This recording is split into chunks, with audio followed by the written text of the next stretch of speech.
When the gasoline in a car engine burns, up to 70% of the energy generated converts into heat. A lot of this heat goes out the exhaust system, but much of it stays, heating up the engine. The car's cooling system prevents overheating. The system's key component is the radiator. A water and antifreeze mix absorbs the heat generated by the engine.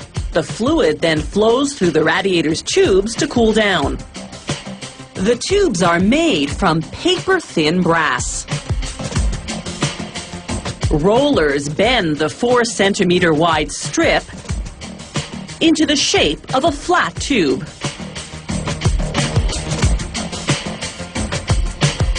The tubing then runs through a vat of bubbling hot molten lead.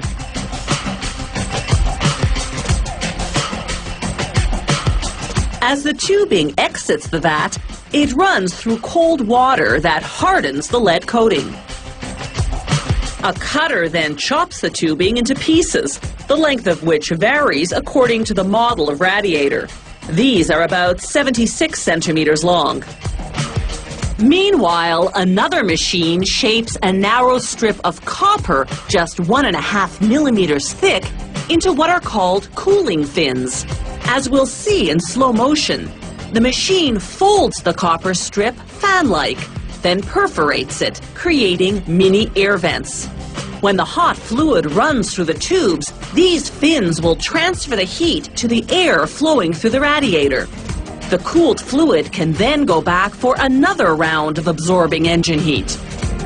The cooling fins come out of the machine cut to size. Then workers manually stack the tubes and fins, one on top of the other.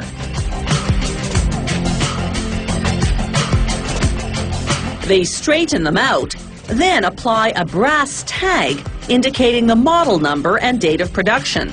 Then they compress and strap the components together. Elsewhere, a computer-guided machine punches out a pattern on brass sheets. These will become what are called headers. There's one on each side of a radiator.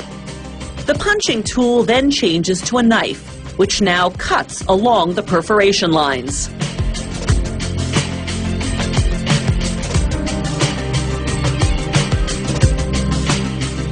Using a press, they bend each header, then punch slots for the radiator's tubes.